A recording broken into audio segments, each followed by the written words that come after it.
ইতিমধ্যে শিক্ষার্থীদের অযথা হয়রানি এবং আটক না করতে আইন প্রয়োগকারী সংস্থাকে নির্দেশনা দেওয়া হয়েছে।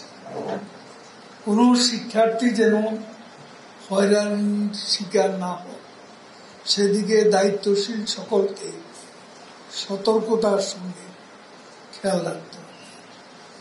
এইচএসসি পরীক্ষার্থীরা নির্বিঘ্নে যেন তাদের পরীক্ষা অংশগ্রহণ করতে পারে সেজন্য সময়সূচি পুনর্নির্ধারণ করা হয়েছে।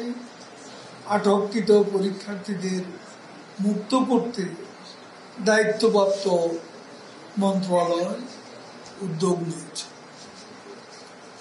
শিক্ষার্থীদের প্রধান দাবি যেহেতু পূরণ হয়েছে সেহেতু আমরা বিশ্বাস করি শিক্ষার্থীরা শ্রেণীকক্ষে পরীক্ষার হলে ফিরে যাবে।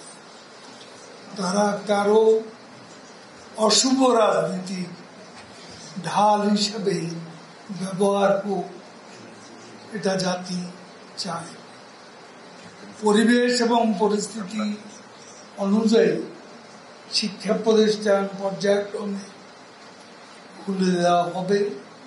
আগামী রোববার প্রাথমিক পর্যায়ের প্রতিষ্ঠান খুলে দেওয়া হবে। আমরা চাই শিক্ষা প্রতিষ্ঠানগুলোতে শিক্ষার সুষ্ঠু পরিবেশ ফিরে আসে। কোন ধরনের ভয়ভীতি আশঙ্কা ব্যতি রেখে শিক্ষার্থীদের শিক্ষা জীবন ফিরে পাওয়া স্বাভাবিক গতি, এটা আমাদের প্রত্যাশা। শিক্ষার্থীরাই এদেশের ভবিষ্যৎ, আমাদের ভবিষ্যৎ। আগামীর স্মার্ট বাংলাদেশ বিনির্মাণ হবে তাদের। আমরা দেখছি নাগরিক সমাজের অনেকেই চলমান সংকটে তাদের নিজস্ব মতামত ব্যক্ত করছে।